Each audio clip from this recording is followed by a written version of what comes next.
Right, I've got 10 o'clock. Are we ready to go? And are we ready, comms team? In which case, let's start. So, good morning, everybody, and welcome to the lovely weather this morning in Ipswich. Thank you all for making it, and making it on time, which is really appreciated.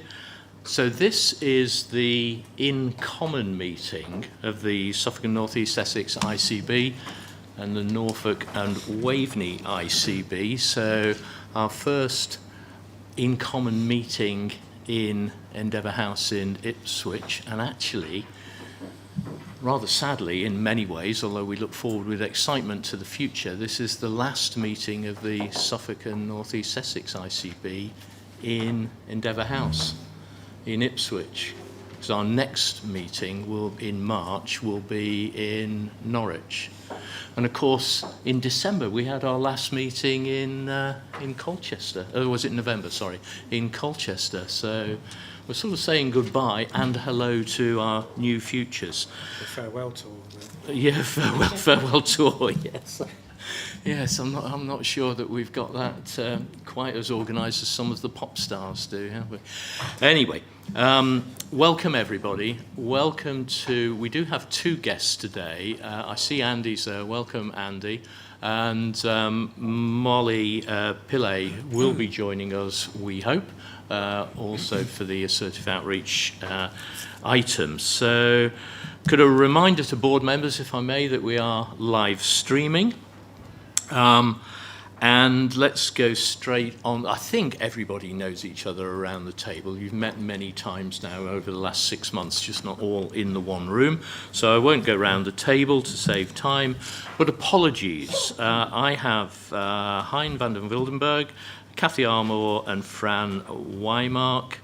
Moira McGrath, but I think we've got Pete. So, well, thank you, Pete. Ewan Cameron, but we have Nicola. Thank you, Nicola. Caroline Donovan, but we have Kath Byford, thank you. And apologies from Susanna Howard and Chris Morali. Adrian and Catherine's here. Oh, yes, thank you for reminding me. So Adrian and Catherine, thank you very much. Excellent. Faisal, welcome. Tom, is that a complete set? Have I missed anything? No, that's everything. And could we confirm quoracy? In both boards. Both boards are quorate. Great. So in common quorate meeting to proceed. We do have some questions from the public, a total of 5. We've got questions from Mr. Hope and Mr. Dooley, but we're going to take those at the end on block under that agenda item. Declarations of interest. Do we have any declarations of interest other than those of which we are aware? I do wonder if, for Kath and Faisal, whether it might be worth just recognising the NSFT connection for the various papers in the agenda so we can capture that. Are there any other declarations of interest that colleagues would like to raise? Otherwise, none. Thank you. Now, minutes of the last meetings. We have 2. First of all, the Suffolk and North East Essex ICB board on the 25th of November and the Norfolk and Waveney ICB meeting on the 26th of November. Now, I'm going to try and take those, see if we can take them, first of all, for truth and accuracy. Should we see if we can take them on block? Are there any issues with respect to truth and accuracy in either sets of minutes? Otherwise, as a board, are we content to approve as a true and accurate record? Approved as a true and accurate record of both meetings. Lovely. Thank you very much. Matters arising and a review of outstanding actions. Now, what I'll do is tell you what I think they are, and then I'll come back to you in the normal way to check if I've got that right or if you want to amend it at all. The first action that I've noted that was due for today is from Fran Weimark regarding flu vaccinations. But Fran is an apology for today, but also perhaps I could propose to the board, if it's acceptable to you, that we actually take that as complete or not required now and carry forward into a substantive winter review at a future board meeting. So if we have a substantive winter performance review in which Fran's action is captured. Is everybody happy with that? Good, good. Amanda, the next item I have was an update from you on Green Plan. Thank you very much, Chair. So, as mentioned in the action log, it very much is something we need to come back to as a board, and it is indeed on the forward planner for early in Q1. Okay, thank you very much. And Richard, the next one I had was for you on commissioning and performance updates. So we have included something around workforce now from the team. So the action is that it's complete then? Yes. Yeah, complete. Everybody happy? Good, good. And then Amanda, can I come back to you for the action on work and health, please? Thank you very much, Chair. So that is actually due to come back to our In Common Board in March. Thank you. Okay.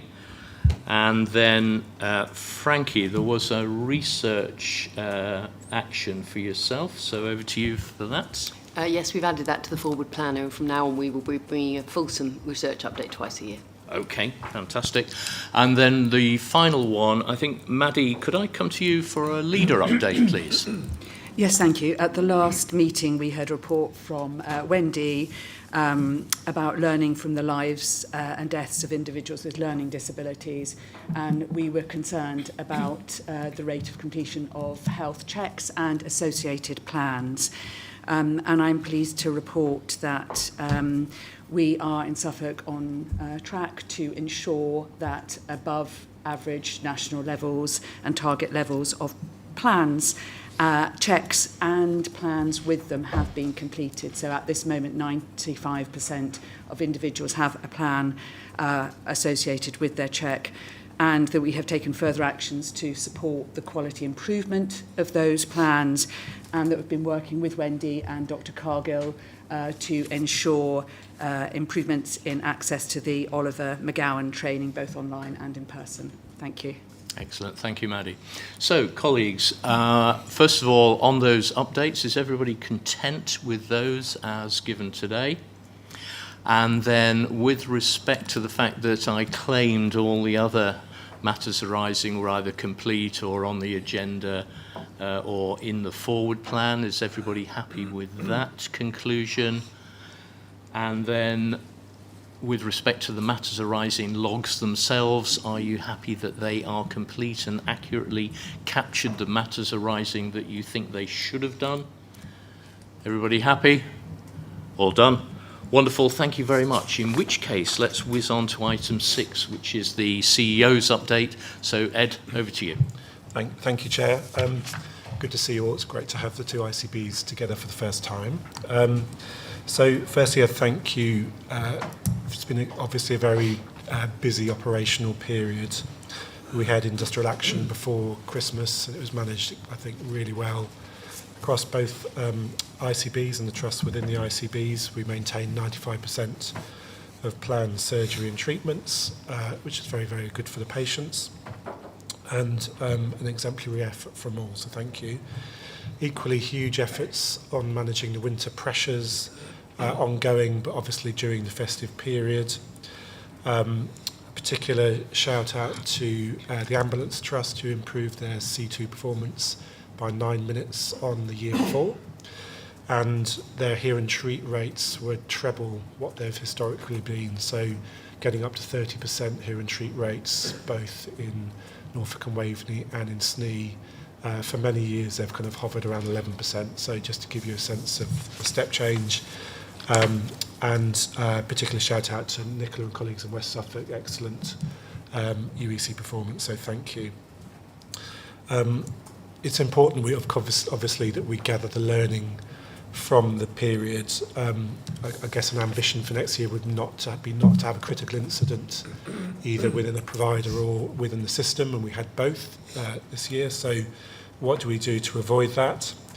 One example is that we're looking at mental health services and departments within emergency departments. Frankie and I visited Basildon last week to look at the excellent work they've done there. I know we're looking at how we can introduce similar models into Norfolk and Suffolk, and Norfolk and Norwich is probably the site we're looking at the front of the queues. I don't think there's a mental health NSFT presence on the site as there currently, so I think some really exciting work, and Basildon described the big impact it's made for the community there and in terms of flow within the hospital. In terms of urgent dental access, we know dental demand is a big driver within our physical emergency departments. We now have 49 practices across our 2 ICBs providing urgent dental access 7-day a week and evenings. That amounts to 45,000 additional urgent dental access appointments across both ICBs per annum now. So a really impressive ramp up of that work. So all in all, a big thank you to everyone for all of their work around the operational pressures. In terms of exciting developments, very well done to NSFT, who's been given a CQC good rating for the forensic services and recognised for the safe and supportive care being provided, which is fantastic, and I think a reflection of the wider progress within the trust. The SNE training hub has won awards for a £300,000 reduction in spend through the use of a digital recruitment platform, which is something we can look at scaling obviously across both ICB areas. My Care Choices register, which has been very successful in North East Essex supporting people at end of life, is now being rolled out across Norfolk and Suffolk, which we think is a major strategic development and something that will be excellent for the community and the professionals involved. We had a national neighbourhood visit to North East Essex to look at the work there, which was really positive in its appraisal. And in Clacton Hospital, the new urgent treatment centre is due to be opened, I think, by the end of March. Will and Frankie and I went to see it and to think about how we make the best use of that new facility. And in terms of the urgent care coordination hub in Norfolk and Waveney, there's been 22,000 patients supported in the last year now and 10,000 ambulance dispatches avoided. So a superb hub, I think one of the best, if not the best in the country, and SNE is benefiting from learning from also the work in Norfolk and Waveney there, so great work. On top of all of these developments, there's a lot of work around planning for 2026, 27. I think we're actually in a really good place for this time of the year with our planning. I think we've got fairly compliant plans emerging. There are some issues still to work through naturally, but thank you to everyone's efforts to get a really aligned approach and a really collaborative approach. I think for the new ICB, we will be looking to launch on a fairly firm financial footing, which is great for the community and will allow us to think about investment in integrated care for the future. So I think things are coming together well on the planning front. And finally, Amanda will talk about ICB transition. People may have seen some coverage in the press today, but clearly a very important time. Our structure will be published on the 13th of February to our staff. We have been through a voluntary redundancy process, and there's been a huge amount of work to support our staff, and it's hugely impressive how professional everyone is being during a time of significant change and upheaval, and we're being really clear about our values, being kind, collaborative and respectful, and conducting the process in that way from all angles. So I'll stop there, Will, but happy to take any questions. Thank you, Ed. And I'm sure that Ed's comments regarding his appreciation, but I think perhaps we could echo from the board's point of view, the board's appreciation of how people have handled this very difficult and often very personal change process that has been impacting everybody. So thanks to all from the board, I'm sure. Okay, any questions for Ed with respect to his update?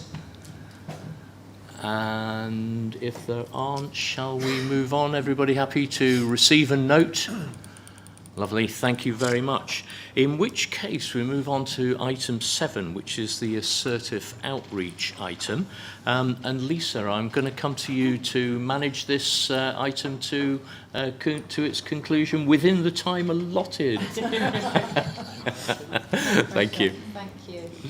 Thank you. I will hand over to Andy and to colleagues from EPUT in a minute, but just to remind the board, we have been maintaining oversight of the implementation of assertive outreach teams, and you will remember that this came from the sad events in Nottingham in 2023 when 3 people who died following failures in mental health care for Valdo Callacane.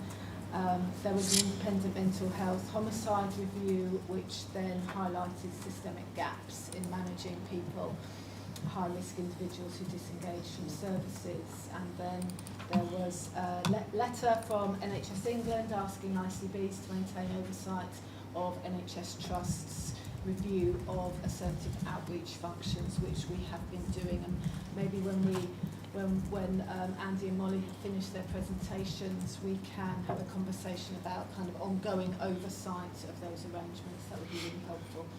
So, Andy, I'll hand over to you to start, and welcome Molly for taking the floor. Thank you. Thank you for the introduction. It's a really important update, I think, around the intensive assertive cohort patients that we're working with. I think it's both SNE and North American public as well as their facilities. So this is an update around both North Cancer. You'll have all seen the pack. I'll try and use the clicker and hopefully. If I jump through to slide 4 in the pack to begin with, I think probably useful just to give a brief summary of what's happened since it last came to the different public boards as a programme of work. Really importantly for us, in September I'd like to pull out the fact that we've developed an audit tool and a quality service review process around metrics that look at the quality of care delivered to this cohort of patients. So this looks at things like how often they're seen, whether the care plans are in place or whether they have a care coordinator in place, and it gives us a really good piece of assurance oversight around the quality of care delivered. We've also developed a dashboard to go along with that audit so that we can have an outside view of the quality of care that patients in that cohort are getting. Just want to pull out something that I think is really important because despite all the guidance to begin with, NHS did move to a position where it's not a national assurance programme anymore, but I think really importantly, as a trust, we still think the trigger that began all of this work showed that the level of risk that this group of patients presented was really significant. So we've continued with the piece of work in the same way as it began, and I think that's really important. So if I just skip through to the next slide. This slide just really gave people a view of everything, the plan and where we're up to. Just want to pull out where it's green and shows us ongoing. That's not necessarily because we haven't completed it. What we know is that in terms of people that are within this cohort, it's important that we keep an eye on people who are new to join the cohort, who may indeed improve and engage with services and step down from being within the cohort. So that will always be ongoing. It's not a task or finished piece of work. Similarly, strengthening risk assessment, safety planning, and training for staff. That we would expect to continually evolve and develop while we work with teams to learn more about this cohort, as will the importance of having lived experience within the programme of work. I'll just skip through these slides where we've got a little bit more detail on what we've been doing. So we know within the trust we've identified just over 300 people within this cohort. We've got some very clear guidance around how we identify who should be in the cohort, and also very importantly about how to step somebody down in that cohort. We can see who all of the individuals in that cohort are within our systems, and it's not up to individuals' commissions just to move somebody in and out of that cohort. There has to be an NTT between. There's a very strong governance process around that. And as I mentioned before, there's a strong risk matrix around how we identify that looks at whether the RC numbers of DNA or did not attend to any directly donated to the city, whether they've been detained under the Act or importantly if there's a community achievement order in place, whether they're waiting for arrest. I'll skip to the policy side because I think you can all see from that what we've done. Mentioned the training already. This slide just talks to really the training that we're developing and delivering to staff who will be working with this cohort of patients. And we've drawn a lot and drawn very heavily upon clinical expertise within the trust. People have worked with this and what was before the assertive outreach cohort of patients who can use staff knowledge and skills to upskill our current workforce. And then really, the last bit I will probably say for our update is in terms of our next steps. So we do feel like this has been really as well, and we've got it to a really good place. But despite there not being any national funding available, we have got a really good view of who these people are. We've got a good view of what quality of care they're receiving. What we need to do now is think about the next step in terms of to deliver the full package of care. We need a commissioned model. So there is a draft business case in development, and once that's gone through the relevant processes, we hope to extend achievement. That's probably all I need to say from the SFT perspective. Hi, sorry, I'm late. I'm Molly, I'm a consultant psychiatrist. Hello, Molly. Just press your button for your microphone there, Molly, if you would. That's it. Well done and welcome. Thank you. So just to introduce myself, I'm a consultant psychiatrist and I'm the PMP for the Northeast community. So I've been involved in the assertive outreach project since quite the beginning of it. And I think my colleagues have just given the context of it, so I won't go over the context of the assertive outreach. But just to bear in mind that we had assertive outreach teams throughout England, around 270 teams till around 2013, 2014. So the teams got dismantled, so we have been down to 2020. And we had the horrendous incident of Nottingham. And I think we are facing an inquiry that's coming up. And even today, one of the survivors were on the news talking about his experience with that.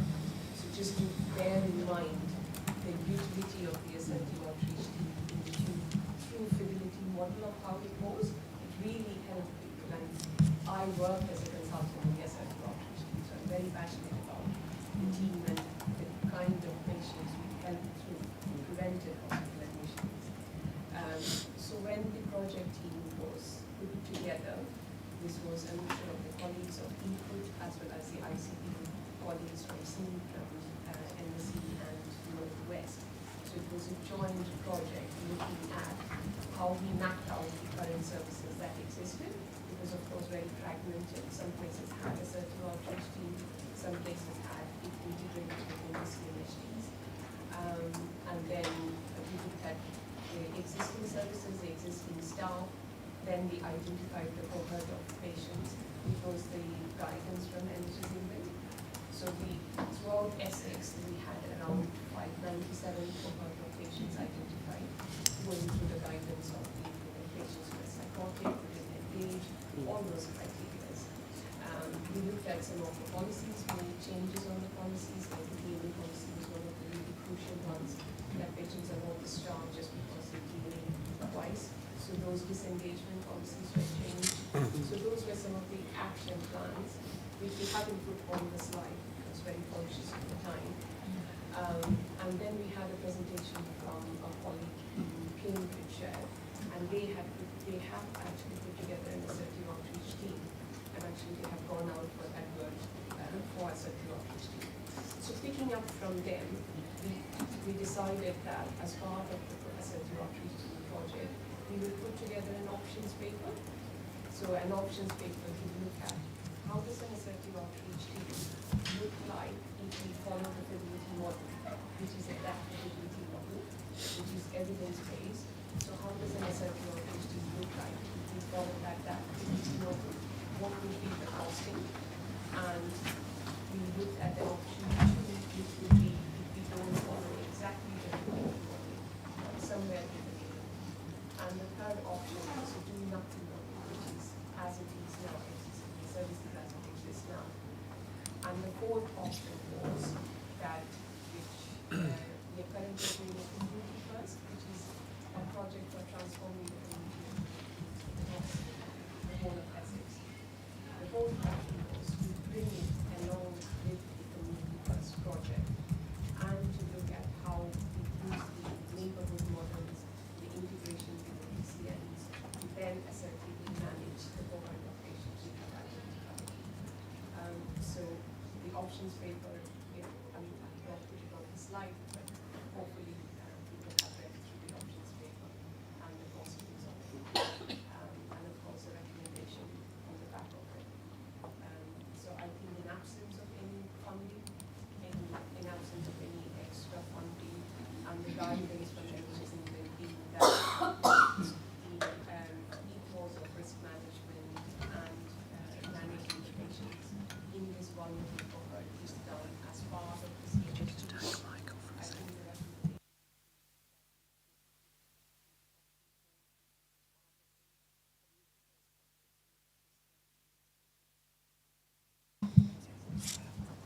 Okay.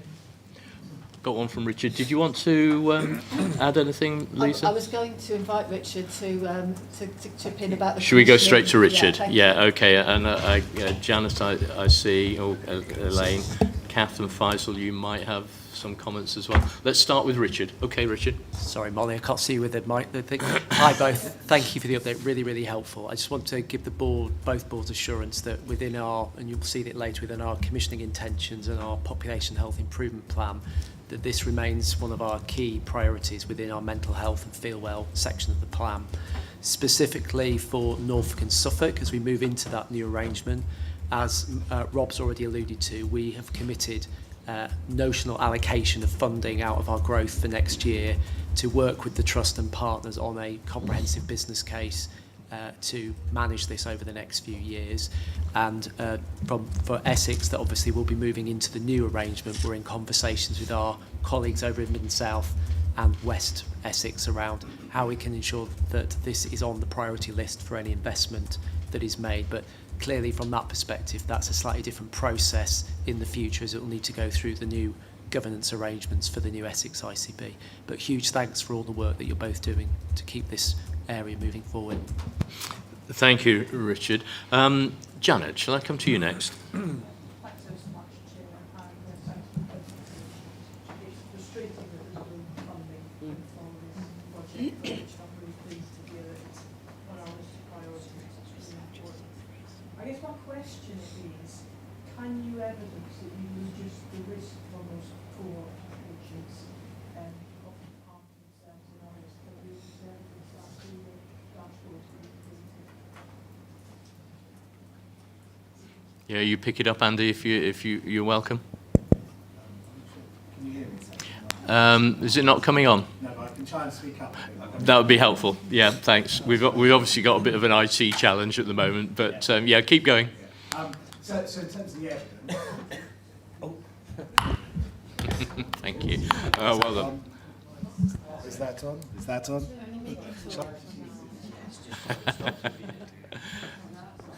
They're all going off. They're all going off.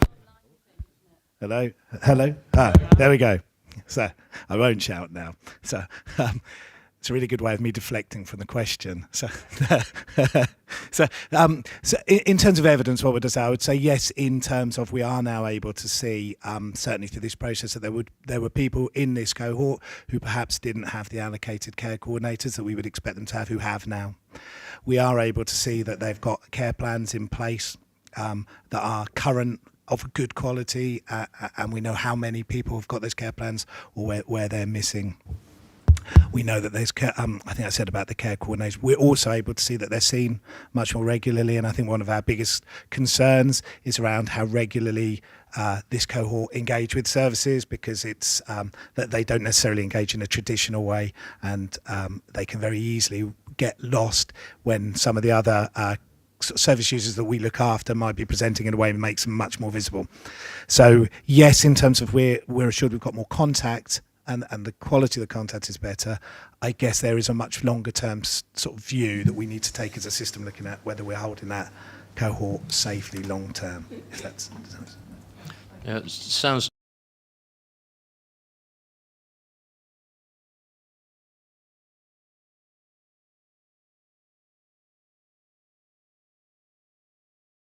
Was, I think, the first and the initial step to make sure that we have eyes on them. And the second step was, of course, to ensure that all of them did have a care coordinator and did have a care plan. It's difficult to say that they will have a very personalized care plan because the care coordinators also hold another 35 group of patients, so it's not the assertive outreach. But yes, they do have a risk assessment, and the care coordinators are aware of these patients on their list of patients to pay that extra attention, to engage with them, to make sure that they engage with the families of those patients, which is another important factor. Because what we are very aware is that non-engagement leads to non-adherence of medication, and that leads to relapse, and that leads to the really unfortunate consequences of what happens. So I think within the community mental health team remit, what we can do is to make sure that we have eyes on these patients, and we are very aware that the risk assessment, the disengagement are very much on the care coordinator's mind when they engage with these patients. Yeah. Happy with that, Janet. Thank you, Molly. Faisal, was yours on this subject? Do you want to come in now? Yeah, just very briefly, just to back up what other colleagues are saying. So when the work was progressed nationally, there was a national expert advisory group that fed into that. And there is a long history of evidence-base behind assertive outreach models. I just want to make that point. Okay, no, thank you for that. Very helpful. Elaine. Yes, thank you. It's really good to hear the amount of work that's been done since we last discussed this in the public board meeting to address the risk. And actually that you've also got the evidence point that Janet was asking about.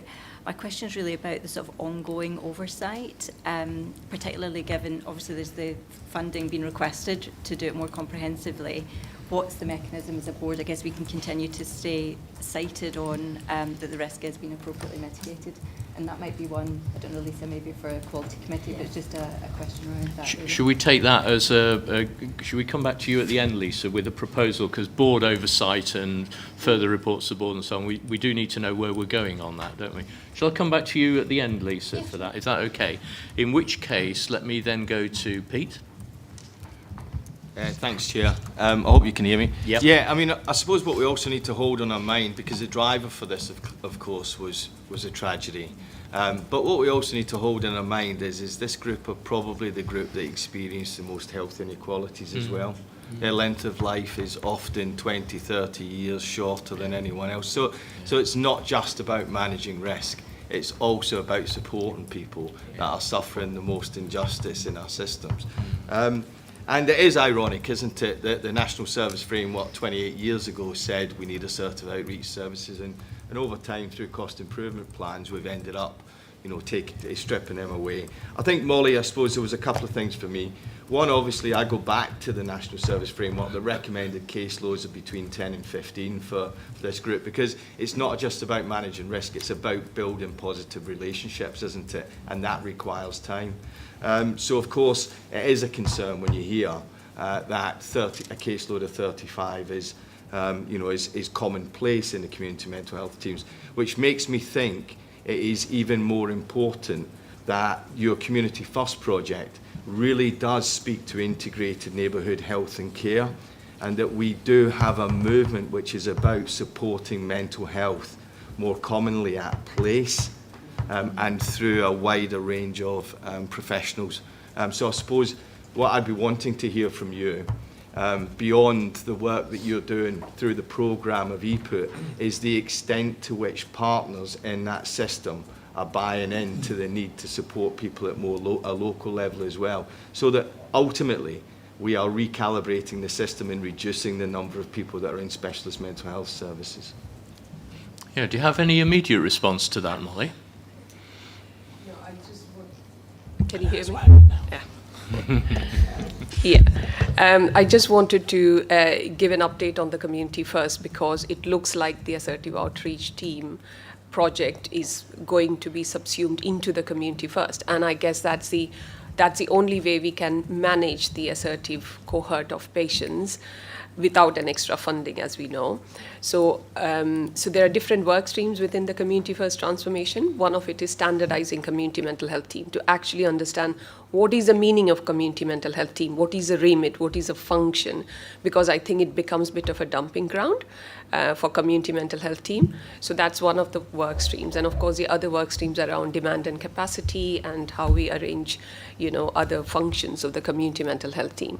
So I think bringing the assertive outreach team project and how we manage these patients within the standardizing community mental health team work stream helps us to work with the local sort of neighborhood teams, with the PCN teams, to look at how we can in some ways not have those boundaries of the referrals and the threshold criterias, but at the same time allow the community mental health team to deal with patients who they are best placed to deal with. And I think we do have partners from the voluntary sector, from the social services, from the PCN mental health team as part of the Community First project. So there is a lot of effort to bring all these services together. And I guess that's the only way we can work to manage some of those group of patients. And voluntary sector, I think it's a good partnership to have, so that some of the patients who need that kind of outreach but may not need a care coordinator to go always and engage with them, we can look towards a partnership with the voluntary sector to manage those aspects. Thank you, Molly. And Pete, you raised some really good points there, and I'm sure the board would buy into what you're saying, especially the patient focus and the neighbourhood focus. So thank you for that. I'm just thinking with the future Essex footprint and where you might be coming from there as well, would it be acceptable to take an action for you and Molly to join up outside the meeting and have a detailed catch-up? Because you've got a much bigger, I imagine in your mind, you've got a much bigger footprint than North East Essex at the moment. And so perhaps outside the meeting, are you happy with that? Molly, is that okay with you? Of course. Brilliant. Okay, thank you very much. Thank you, Pete. Let me go to Dave, and then I'll go Dave, and then David. I'll go to Dave first, if I may, David. Thank you, Chair. You'll be pleased to hear that Pete stole most of my thunder there. It was really a question around that, I'm not an expert in this area, but this patient cohort, the risk and responsibility doesn't just sit with the Mental Health Trust, it sits across numerous providers across our system. And it was really about what assurance are we getting that you're working with those other partners. I'm thinking about primary care, I'm thinking about the ambulance trust, social and voluntary sector, about how we can co-produce something that works for these patients moving forward and is a sustainable model too. You going to go for that, Andy? I can try. Go on then. So couldn't agree more. And even as recent as this week, actually, we've had like social care contact us about somebody they were seeing in isolation, but they felt that they've somebody who fit this cohort, so contacted us about how could we get that person clinically reviewed and brought into that. So we put a lot of work into what the sort of information sharing agreements are between organisations. One of the things we're trying to work on increasingly is how we create a very specific forum or piggyback on existing forums where we've got multi-agencies coming together talking around individuals who might be within this cohort, so that we can do exactly that sharing. Because your point around it's not just on the mental health trusts alone, and the individuals in this cohort will turn up and maybe asking or looking for care or support in other spaces. So really key that we work particularly with our police colleagues, but social care, prisons across the board. So yeah, a huge amount of work going into that. Yep, thank you. And David? Thanks. And I think it's a broader observation that we've obviously spent a great deal of time developing this model and pushing this outreach for this particular cohort, and yet we know as an organisation we have many cohorts like this who are hard to reach under our existing models of care. So I suppose I'm just making a plea that we take lessons learned from this and that we think about whether we can apply this model more broadly, that we learn our own lessons. And it's great work you're doing, but actually there are probably another dozen or more cohorts that we would put on a list which says that these people need a particular model to make sure that they're safe and that they receive the adequate Claire, and I think it sort of comes back to the point you made about those hard-to-reach individuals fall into other cohorts. So I'm wondering whether we can just capture that, because this sounds like a fantastic model to begin to think about in a broader sense. So don't waste the learning and reuse where possible. General plea. Thank you, David. Okay, Lisa, I don't see any more questions from board members, so I'm going to come to you to wrap on this. But I think the board is particularly interested in the whole subject, of course, and thank you for the update and the progress so far. But how are we going to, what's the oversight in the future for this? So obviously for EPUT, the oversight will transition into the Essex ICB and the oversight of the community mental health work stream that Molly spoke about. For NSFT, as Richard said, it's high priority for us across Norfolk and Suffolk. It's part of our commissioning intentions. The oversight makes sense to me that it comes through that governance model.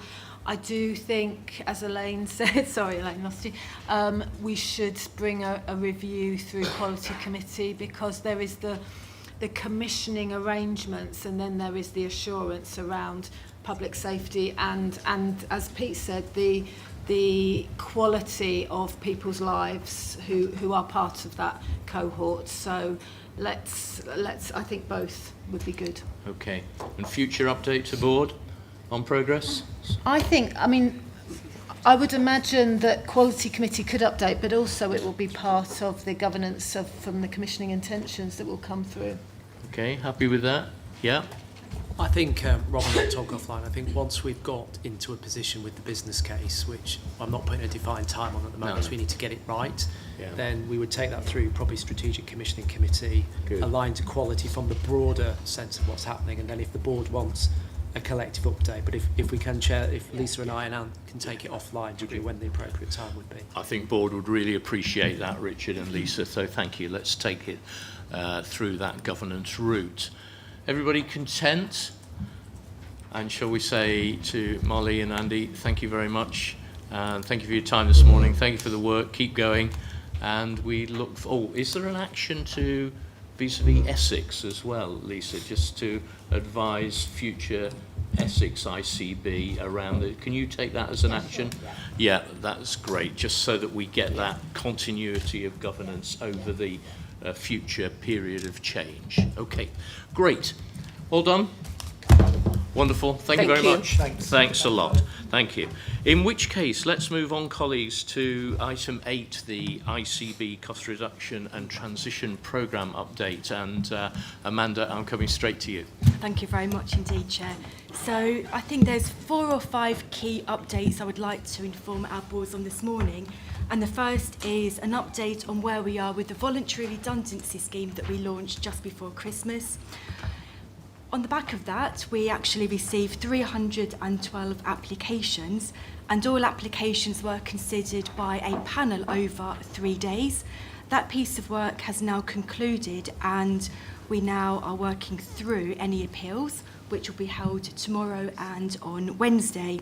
Following that, we will then conclude our governance process and ultimately seek approval from our regional team so that we can begin to discuss exit with those members of staff towards the end of January, February going forward. So that's where we are, Chair, on VR.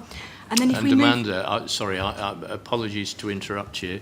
I meant to say in my introduction as well, and I forgot to thank Fanwell for chairing so many committee meetings. I think was it 8, but the preparation for that must have been enormous. So on behalf of us all, Fanwell, thank you very much for chairing those meetings. Sorry, Amanda, back to you. No problem, but absolutely, here. Thank you, Fanwell.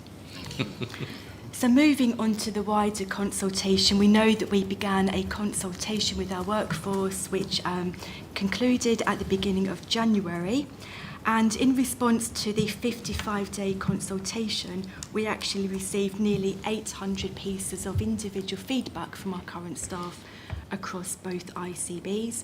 And in addition, we had over 70 pieces of feedback from our wider stakeholders. So a lot of rich feedback that we are currently reviewing.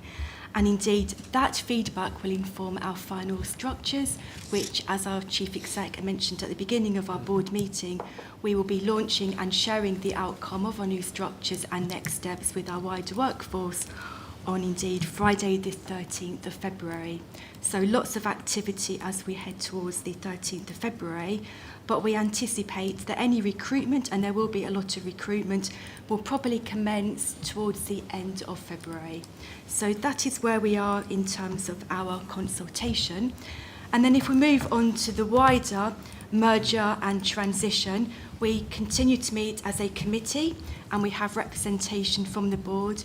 And the purpose of that is to make sure that we actually are doing everything that we can as we head towards formal merger, although we are waiting for confirmation through our transfer order, but we expect that during February. But the purpose of that committee is really to review all of the work that has been undertaken and indeed needs to conclude before the end of March. And that work stream has 13 individual work streams, each led by a subject matter expert. And they are working through all things digital, workforce, contracts and assets.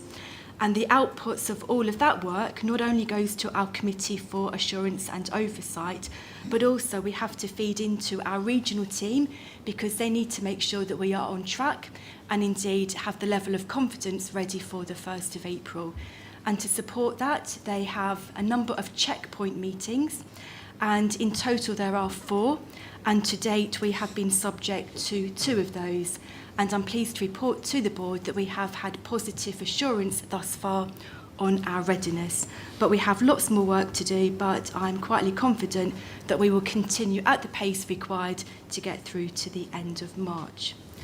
And then finally, Chair, if I just go on to the wider board logistics as we move forward, we know that we have a number of our board meetings already diarised from April onwards, but to support that, we will be bringing this paper back to a February board meeting on the final constitution and indeed board membership. So that's something that we'll be discussing as a board, I believe on the 11th of February. But in addition to that, we obviously have mandated roles. Some of the executives clearly have already been in post, and we know that early this autumn. And the Chair has now concluded the appointment of our 4 non-executive members, Fanwell, David, Janet and Elaine, and we're now in discussion with those individuals as to their wider portfolios in the coming weeks. So I think I'll leave it there, Chair, but very happy to take any questions. Amanda, thank you very much. So questions, first of all, Frankie? Thank you, Chair, and thank you, Amanda, and echoing thanks to Fanuel as well. Gosh, what a lot of work we've all been through. Yes.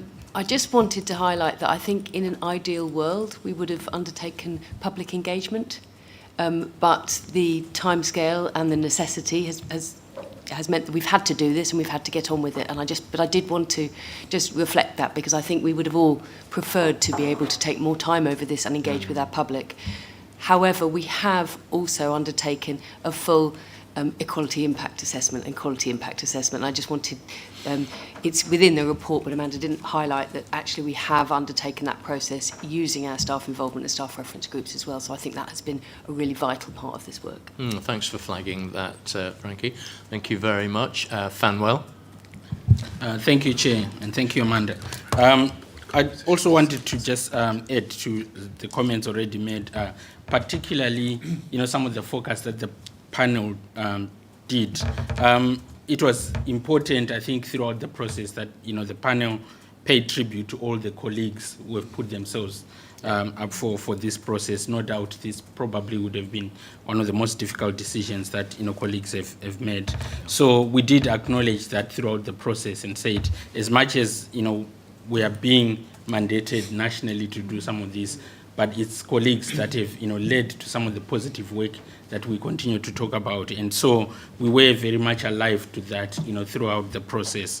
And no doubt that moving forward, it's also acknowledging, some of the great talent that we have lost as part of that process, and how we're going to continue to deliver positive outcomes, at the back of that process. But it's also important that, we pay tribute to Lizzie, who worked, very, very hard on this process, and also Amanda and the HR team, but also my fellow panel members as well. So it's a very difficult process. I think one of the most challenging processes that as a system we've had to go through, but there's more work that needs to be done moving forwards to make sure that we continue to deliver for our communities. Oh, thank you for that, Fanwell, and a lot of nods around the table, and appreciation to all team members, and indeed all those impacted, which actually is everybody in the organisation in one way or another, isn't it? So thanks to all. And the point that Frankie touched on as well, the work being done at pace. We haven't really had control of that timeline, have we? It's been imposed on us. So thank you to all for delivering on that. Ed, did you want to add anything on future structure? Yeah, but before I do, at pace, I think we're going at this quickest in the country of all the ICBs. So, and 289 VR applications, but 2 challenges. So that suggests we've been doing it fairly, even though we've had to move pretty quickly, so thank you. I guess one issue that all ICB boards will be wrestling is, one of the many issues, is board composition in the future. So there's one, I'm probably more on the end of the spectrum around inclusive and convening. Some ICBs will be, let's have a sharp distinction between commissioner and provider. So providers, thank you, but no longer welcome around the state. So it's just something we need to think about. What's the board composition for the new Norfolk and Suffolk ICB going forward? And then another question, which is, how do you hear the voice in the system? So at the moment, I think we've had good arrangements to make sure that voluntary sector partners, local authority partners, etc., universities know their way into the system, they can be heard, and everyone can contribute. There's been a move away from systems convening partners as national policy, but we need to take a view on how we want to operate locally, and my view is it's really important to hear everyone's voice, because that's good governance and leads to better quality. But I think we just need to think this through. So the ICB board is one part of that question, but a bigger question, I think, is how do we work as a system, and how do we ensure there's a fair and inclusive spirit in the system. So full board debate on this schedule for February. With that, I propose that we leave it at the moment, otherwise we'll run the risk of duplication of discussion. Everybody happy to carry that forward? Thank you, Ed, for that update. Any questions for Amanda, or indeed Ed, on the paper itself? It is actually only to note, isn't it? We're not being asked to approve anything. Pete? Yeah, you've already said this, Will, but I just want to thank as well the officers on the front line, because obviously we're working with them at Essex County Council every day of the week, and their kind of commitment, their ability to be able to keep a focus on the job has been faultless. So I just want to place on record our appreciation and thanks for them being able to deal with the personal aspects of what's been going on, whilst at the same time attending to the business. Yeah, it is. We recognise, don't we, for every individual, that's a challenge. Different challenges for different people, but a challenge notwithstanding. Pete, thank you very much for that, and I know that Tom will capture that appropriately in the minutes from a board perspective as well. Thank you. Any other points? Otherwise, shall we receive a note, look forward to February discussion? Yeah? Okay, wonderful, thank you. In which case, let's move on to item 9, the EPRR item. I'm going to go to you, Frankie, but as well, is there any chance we could, because this seems to me, board might think it differently, of course, on contentious to approve, but can we go rapidly to approval? Do you want to give a brief intro? Over to you. I'll be brief. Emergency preparedness obviously relates to our preparedness as a system and as an NHS for things like extreme weather events, unexploded bombs, health pressures such as seasonal viruses and so on. NHS England is required to undergo a process every year, as is every commissioner and every provider within the NHS. I'm very pleased to report we've been through a comprehensive process this year, and as an ICB we have a substantial assurance, and all but one of our providers within the ICB also has substantial assurance and the other has partial assurance, really just due to some sort of fairly minor paperwork glitches, I think it's fair to say. So if you're happy, I'd like to propose that we note and approve this report. That was a great intro and brief intro. Thank you, Frankie. But, as always, open to board members to ask questions and or challenge the process. David? And it's not a challenge to the process, this is just a broader question. I mean, I suppose my question was around business as usual when this happens, that actually one can be hugely prepared for an emergency, but it has a huge knock-on effect to business as usual. Do we consider that as part of this overall process of review? Yes, absolutely. And one of the strongest weapons in our armament here is the exercises we take part in. And so they really, really bring it to life when you actually, for example, a mass casualty evacuation exercise is an Operation Aegis that we've complied with recently. They really put you through your paces and realise the importance of that backup. So, for example, the on-call team has to be ready to drop everything to commit to the disaster, whichever it is. Similarly, making tea for your logist becomes more and more important, making sure that everybody is listened to and everybody has those rest breaks. It's things like that that really come up from the exercises. Okay. Thank you, David, for that. Any other questions from colleagues? Otherwise, we're asked to receive, of course, note the comment discussion we've just had, and approve. Is everybody content to approve? Meeting resolved to approve. Frankie, thank you very much for that. In which case, now a big challenge here, performance report. Richard, you've got a whopping amount of information here.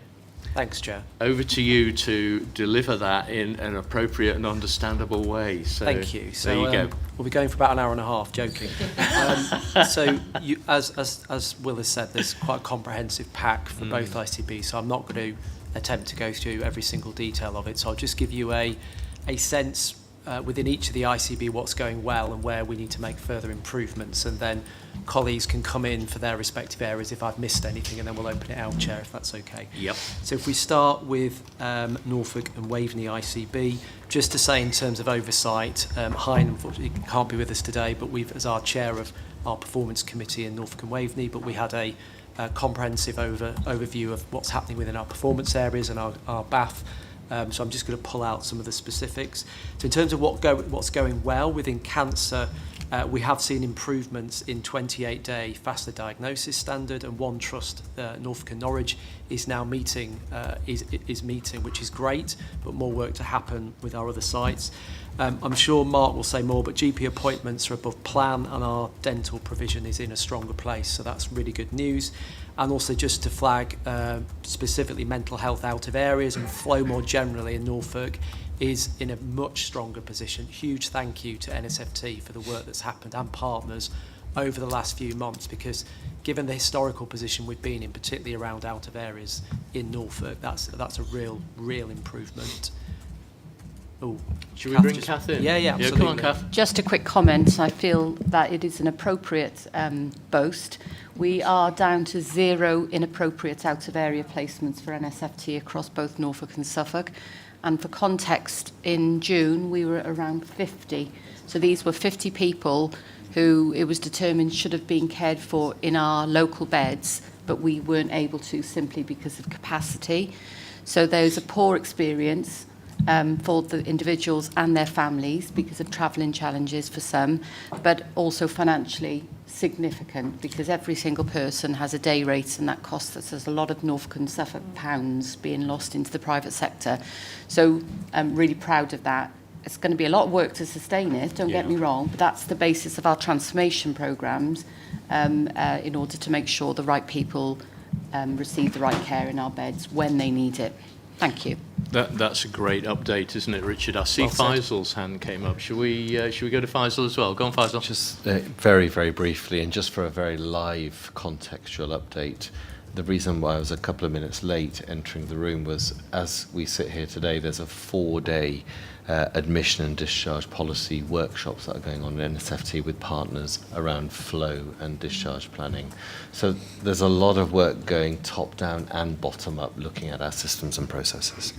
And I think, as Ed said earlier, and as part of our commissioning intentions, we are exploring now what we could do to even further improve. So as part of that, the mental health ED developments, which we've now got capital business cases, fingers crossed, into NHS England, and we're talking with the Trust about what the revenue implications for that could be within our investment profile. So more to follow in that area as well. Great. So that's the good news. In terms of what needs improving in terms of the Norfolk and Waveney operational performance, so whereas 28-day faster diagnosis standard has seen some degree of improvement, within the 62-day standard, so individuals seen and treated within 62 days, we are off trajectory despite a 4.5% improvement. Can't see John, wherever John is. So we put extra cancer funding in, and there's targeted national support working with the 3 trusts within the Norfolk system. But I just want to flag that as an area that we're particularly concerned about, that we need to do some further work on. In a similar vein, in both diagnostics and referral to treatment standards, we're below plan, behind plan. There are tiering meetings in place with the Norfolk group, the 3 sites, with ourselves involved. As part of the changing roles and responsibilities, I think it's fair to say that the region is now taking more of a lead in terms of where there is specific challenges at that degree. So trusts go into what's called a tiering process, dependent on their performance.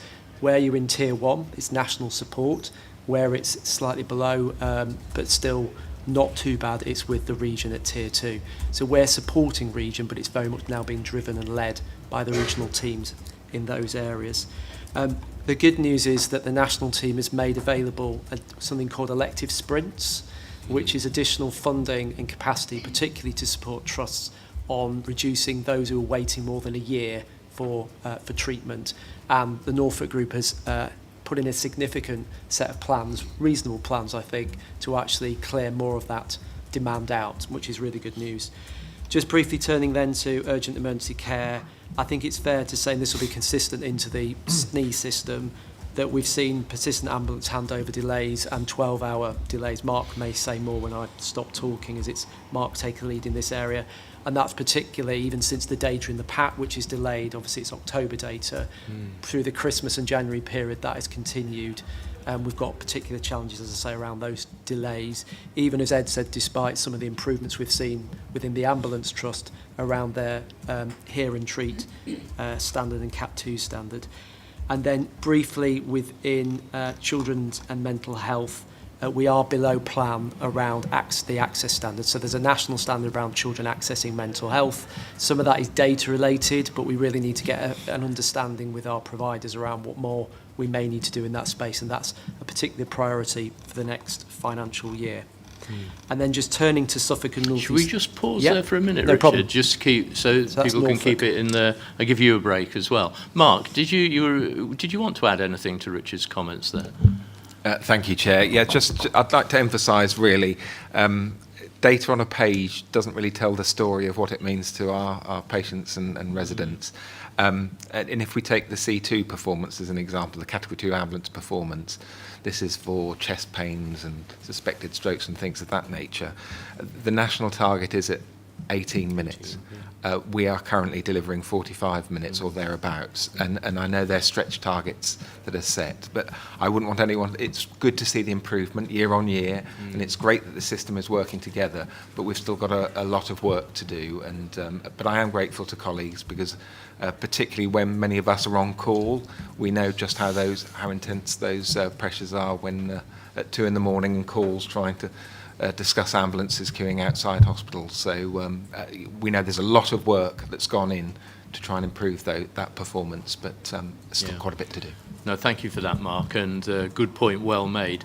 Now, Antonia, can I bring you in? Also, welcome to your first Suffolk North East Essex and Norfolk and Waveney in common board meeting. So over to you. Thank you very much. As a GP, I haven't seen I haven't seen the improvement, I have to say. The cancer improvement, yes, we have had some improvement there. Some of the waiting lists that we had longer than 2 weeks have started to come down. But the overall experience of the patient is still not there. One of the areas that has become even more difficult recently has been diagnostic access by general practice. As a GP, and let's say as an experienced GP, sometimes we do use diagnostics to either avoid a referral or expedite a referral. And what we have seen is an increase in declining the specific diagnostic request from us. And I was coming in to ask the board if that would be a piece of work we can actually do to see how we can facilitate GPs requesting some specialist, if we like, diagnostics that will stop us from referring. I'm not talking about cancer, obviously. I'm talking about, an ENT referral right now takes a year for the patient to be seen. If I can do the diagnosis, I can avoid this referral, or I can speed it up if necessary. And the other thing we see quite a lot is this: go back to your GP to get a letter to expedite A, B, and C. And I have to say, the latest letter I sent to orthopedics this week was, please find and close this magic letter that somehow will make this procedure to be expedited. So I have to say, is on from our patient's point of view, we still have 3-month delays in reporting MRIs. We still have to use quite a lot of the private sector to get diagnostics done, and we get a lot of patients chasing up these magic appointments. Good points.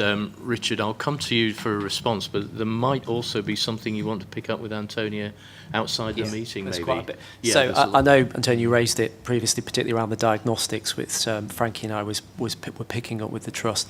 I think on those other specific issues, it's probably worth having more of a separate conversation because they're all individual, but I recognise the challenges, particularly on diagnostic weights, for instance, that we've got. But in terms of the detail, I'll pick it up with you. Yeah, Thanks. thank you, Antonia, and Richard, thank you. Tom, could we log that as an action outside meeting? Wonderful. Are there any other questions on the Norfolk and Waveney update? Otherwise, I'll go back to Richard to kick off on Suffolk and North East Essex. Over to you, Richard. Thanks, Chair. So in a similar style, if we start first with what's going well. So there's strong cancer 62-day performance at West Suffolk, so now 10% over national standard at the point in time the data was set. So Nicola might come in a bit later if there's anything further, but a huge thank you and well done, given that's been a bit of a roller coaster over the last year, particularly with our breast performance, which has a big impact overall in the weighting standards. In a similar vein, we've seen marked improvements in electives at West Suffolk, with patients being treated within 18 weeks now ahead of plan at the point in time the data was put together, and a strong reduction in 52 weeks, which is also positive. And over at ESNEFT, continue to be confident, achieve, and Catherine might say something later, can achieve the 52-week plan by the end of the year and the 18-week performance. Not without challenge, but still supporting the Trust in that area. So I would say that's a good improvement from where we were when we reported 2 months ago. Also, as Ed's already alluded to, so I won't repeat, some improved performance with our ambulance trust, still with huge challenges, and that both trusts at the point in time this was put together broadly on track with our A&E plan. Still challenging, but actually when we compare nationally, the trusts are in a relatively good position comparably. Maddie might come in a bit later, but GP appointments above plan and strong dental activity, so similar in terms of the what we've seen in Norfolk. And just with mental health, we've already briefly talked about it earlier, but no out of areas and generally improved flow within the Suffolk system, which is positive. Just turning then to what we need to keep working on. So at ESNEFT, I think it's fair to say we've seen a challenge around our cancer performance in 28-day and 62-day. Some of that is as a result of the implementation of the new EPR system, EPIC, with some of the counting coding, but there is a particular focus now alongside the region working with ESNEFT on a rapid recovery plan for our cancer performance at the Trust. Diagnostics, I think it's fair to say, remains more of a challenge still within West Suffolk. It is improved, but it's still an area that we're focusing on. particularly around endoscopy, audiology and DEXA scanning. Similar to the update Mark gave and I gave with UE Urgent Emergency Care, we've got particular ongoing challenges with ambulance handover delays at both Ipswich and Colchester. That's more of a symptom of wider challenges, I think, in flow in both of those systems that we're working with the Trust on. We have put some additional capacity, particularly into Colchester, around spot purchasing bed capacity, which is helping with some of the flow. And again, ESNEF has got a rapid recovery programme on both sites that we're supporting around seeing improvements in terms of those areas. And then similarly, as I mentioned, in terms of mental health challenge area, our Children and Young People's Mental Health Access Plan, so more children accessing mental health support, is lower than plan. Again, we're working through some of that is technically the flow of data from some of our voluntary care and social enterprise sector partners, but we just want to understand, is there a wider challenge there in terms of what we're commissioning and what's being provided? I'll pause there, Chair. Richard, thank you very much. I'll go to Frida first, but Nicola and Catherine, Maddie, I think you were also invited to come in. I'll come back to you and then to Ed, of course. So let's start with Frida. Yeah, just a quick question on diagnostics. In terms of the access, how much impact is drawn from the local CDC centres? Because we have one in Clacton, as you know, and we found that in contrast to Antonia, it is actually making quite a difference to GPs' access to diagnostics. Now it's been opened up. So I'm just wondering, is there some sort of study that going on regarding the impact on waiting times for diagnostics? Thanks, Frida. It really helps just for the board's benefit. So one of the national ambitions, which is amazing, is to put further funding into effectively community-based diagnostics. We've had a long-standing, I think, trailblazing centre in Clacton for a number of years, and I would argue with the additional capacity that's brought into that area, it's had a marked impact in terms of performance. We've also now got the Newmarket as our second area within Suffolk and North East Essex. I think Nicola might want to say a little bit more, but we haven't seen yet, against the plan that we agreed on, the activity we thought we could do. That's not quite there. There are further work that's happening in terms of improving that. But yeah, we're not seeing yet the same impact. But then the Clacton one's been going quite a bit longer. And then the other thing I would say in good news is we are working with ESNEF on a business case for a similar community diagnostic centre in Ipswich, which is brilliant. And that will have a real benefit to Ipswich as a place, but also in terms of access for our residents in some of our more deprived parts of Ipswich, which is fantastic news. Yeah, great points. Shall I come to you, Nicola, and then I'll come to you, Catherine, if that's okay. Nicola? Thank you, Chair, and thank you, Richard, for acknowledging the positive progress that's been made, but clearly still a lot to do for us. So if I start with cancer, so we've continued that strong performance for 31 days, so from diagnosis to treatment, we've always been strong on that, and still strong performance ahead of plan for 62-day. 28-day fast diagnosis standard we are still challenged with, which is driven by our breast service issues, which have probably been discussed here before as a reason for that. And because of the high numbers of patients who are referred to breast services, it has a really significant impact on performance overall, and clearly for those people who are referred in, it's really significant if they don't receive that diagnosis or all clear within 28 days. We have got support from the Cancer Alliance in terms of both funding and also a review of our diagnostic pathway for breast cancer. So we welcome that. It's been jointly commissioned with the ICB. So still a lot of work to do there. And in terms of diagnostics, so we have made progress. We are ahead of our own plan in terms of our diagnostics recovery. So the most up-to-date position is we've got above 60% for that 6-week diagnosis standard. And we're on track to achieve 76% by the end of March. That's still not good enough. That's still a quarter of those people who are referred who don't get that diagnostic test in time. And we have not seen the full benefit of our community diagnostic centre in Newmarket yet. That has been difficult because of recruitment issues, which were some of the same issues why we struggled with recovery out of the pandemic with diagnostics, to be honest. So perhaps not entirely surprising, that's been quite difficult. But we have seen improvements, so our activity has improved against plan. And I think on reflection, it was a very ambitious plan. in terms of the activity that was expected in that place. So we are still working on that, and we're also looking at how do we expand the number of services that are available at Newmarket. So we're looking at that and working with ICB colleagues on that. So thank you. Happy to take any further questions. Yeah, thank you, Nicola. A very useful update. People will raise your hand if you want to ask anything specifically of Nicola, but let me go to Catherine. Thank you very much. We recognise at ESNEFT we're not where we would need to be on a number of our performance metrics. In terms of UEC, we are seeing improvements in the 4-hour standard, and we're committed to delivering end of March performance, but we know we've got further work to do on our 12-hour performance, and we've committed to maintaining some additional capacity, particularly at the Colchester site, to help support that. In terms of our other elective metrics and our diagnostic performance, we are off plan on some of those, and we are committed through this month. We'll be discussing at our performance committee tomorrow what our trajectories are going forward and our commitment to improving our performance. We know that some of our CDC at Clack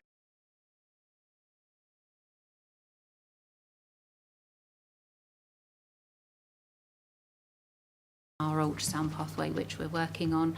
Cancer, we have got a month-on-month improvement, not where we need to be, but we're committed to that and to achieving 52 weeks by the end of March. That is an ongoing commitment. So not where we need to be, but strengthening plans in pace, working collaboratively with the region, and we recognise that we'll be getting some additional support there as well.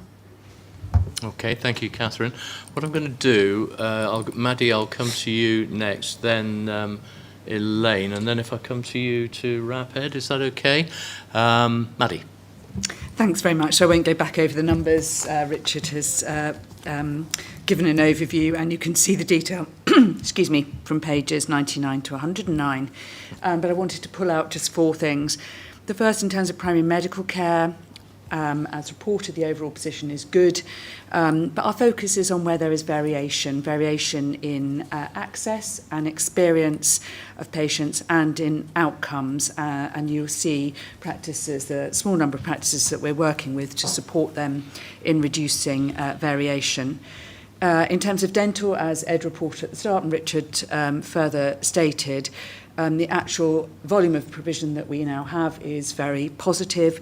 There are some gaps, and we have some invitations out at the moment for Saxmundham, Bury St Edmunds and the eye areas to ensure access for everybody. There's one other area that we're looking at in particular which relates to DNA rates. So whilst we may have good provision now, we're concerned about a number of people that maybe don't attend their appointment, and understanding that it's a big thing to perhaps go to the dentist for the first time after a period of not attending. So we would like to look very creatively at what we can do to support people in all sorts of ways, and hope to talk to voluntary sector partners about how we might do that to enable people to secure the care that they need. Thirdly, I believe whilst reporting on pharmacy is not within this pack, we're going to come back holistically. I think that was a request of the Norfolk and Waveney Board about the position within pharmacy services. And last but not least is to just say that we're looking at the role, of course, of all of the primary care contractors and within the future neighbourhood model. So that's very important strategic work that we're doing. But that's what we think will really support access, experience and outcomes for people in our communities. Thanks. Thank you, Maddie. Useful update there. Is it on that subject, Kathy? Yeah, come in then. Yeah. Yeah, thank you. I was just thinking about the DNAs within community, dental, etc. And reflecting for SNE commissioned the voluntary sector to use peer support workers to support people maybe more vulnerable to attend with a serious mental illness, to attend appointments, etc. And I'm just wondering, of those who are DNA in, is there an opportunity to work with public health to see whether we can overlay at the whether there are other inequalities that might require a more personalised approach to supporting them. Because if it's a fear, or if it's actually associated with other challenges, maybe we need to be doing a bit more to help them access the services. Thank you. Exactly that. I think that's exactly what we, at the moment, we only know headline numbers, and understanding the why is so important, so that we can really work, as you say, with colleagues to see how we can help people to attend and to secure the care they need. Thanks, Kath. Okay, thank you for that, Kath, and sorry to keep holding you, Elaine. Frida? Yeah, just to neighbourhoods, Maddie, just to point out there's such a variation in the rate of establishment of neighbourhoods across the patch. So in terms of access, yes, once we have a consistent neighbourhood model, that will improve. I totally agree. It's just up to that point, we still need to be improving on access, and that is a problem that we have. Absolutely. So we know in the neighbourhood forward plan that access to general practice will be absolutely critical. Well, we know that's one of the, we know that today. So you're absolutely right. Focusing on access is absolutely critical, and it's a relatively good position. But as you know, there's some variation, and that's where we continue to work. Thank you. Okay, thank you, Elaine. So my question is about access, actually, to primary care. Sorry. So that is timely. Because I note at the moment it does say that we're generally achieving what's expected. But what I have noticed that some surgeries are starting to deploy use of agent artificial intelligence to basically, I suppose, sift through and make it more efficient to manage the appointments. What that means in practice, though, sometimes is that as a patient, you might just simply not get through to speak to somebody, and you might have to just manage using the artificial intelligence or go online. So my concern was just really that might be meaning some people are simply just not getting through if they're perhaps vulnerable or not tech savvy. It might be just meaning that they can't get an appointment. So it was just really, is it possible to be cited on that? Is it possible to see if that is having an impact, particularly because I think a lot of these surgeries are quite rightly experimenting with it, but it's just to make sure during that experimentation period that it's not having an adverse impact. Go on, Maddie, I'm really interested to hear the answer to this question. Well, I think, yeah, thanks. It's a really good question, and I might bring Dave in. Yeah, you knew I was going to say that. So, and Frida too. There we go, they're going to help me. So I think that this is definitely not universal. There are some pilots and some trials. Not for online access. I sincerely hope that is uniformly available. We believe it to be. But the use of AI at the first point of contact. So I believe they're pilots. We will, of course, monitor and understand how they're working, and I'm sure there will be the opportunity for shared learning. But it's something in terms of experience and outcomes that I think we should pick up through the primary care commissioning groups as well, if that's okay. And happy, obviously, to report back. Thank you. Maddie, Elaine, is this something that could add value if we put use and development of AI tools onto a future Norfolk and Suffolk board development agenda? Would you be happy? Yes, I mean, there might be more that we want to join up with other providers through Richard's digital leadership. Should we ask Tom to add that to the forward planner? Yep. Yes, please. Thank you. Okay, great. Thank you very much for that. Ed. Thank you. And there's an action coming, but is there another one? Sorry, Tom. So you mentioned flown and discharge. So I received the NHS England metrics every week to see a benchmark of systems. So on the key discharge metric is patients no longer meeting criteria to reside who were not discharged (brackets per day). So Norfolk and Waveney are either number 1 or 2 or 3 every week. Fantastic. Need to do more, but really good. SNE, until 6 months ago, were either 1st, 2nd or 3rd every week. But now we're about 30th, sometimes worse than that. So it's just what's changed in SNE in terms of our discharge performance. And historically, many years, it's been right so up good. There at the top of the league table, like Norfolk and Waveney are at the moment. So I don't know the answer to it, but is there learning from Norfolk and Waveney? Is there something fundamental that's changed? But it's a huge difference in the last 6 months. Great question, Ed. Richard? So you probably, no, I can't give you a defined answer to that, because I think as you're alluding to, it's multifaceted. Should we take it as I would say Sorry, Chair, I would say it's partly, Catherine and Nicola may have a view, but generally ESNEFT has been in the top, I think, and West. So we do need to understand with the trust, I think, and the partners specifically what's happening there. Maddie, I think, may want to come in as well, because it will sit more with Maddie in the new world. Go on, Maddie. Yes, you're right. There's been change. I don't think we quite understand it all at the moment, but certainly we are working with hospital colleagues, community colleagues, social care colleagues and others to understand the situation now and what might have changed and what more we need to do. So that's work in progress. Can we take that as a, sorry Mark, I'll come back to you, as an action, as Ed suggested, to get to the bottom of that, because we don't want to be at 30th, do we? We want to be at 1, 2 or, well, we want to be at 1 actually, but 1, 2 or 3. Should we take that as a future understand action? Sorry Mark, do come in. I won't extend it unnecessarily, but just to say, one of the things that we found in Norfolk, that we often talk about capacity and that we don't have enough capacity, but actually when we dig into the detail, a lot of it's around process and relationships between teams and efficiency. So there's a lot that can be done. But in Norfolk, I'd suggest we've had lots of challenges, which has meant that we've had to be really focused on it because we haven't been able to not focus on it. Great action. Happy? Yep. Colleagues, any more questions for Richard or indeed any team member? Otherwise, performance report noted, and I think we appreciate the positives and we recognise the challenges that are before us at the moment. Everybody content? Agreed. Lovely, thank you. In which case, talking about challenges, can I come to you, Howard, for the finance report, please?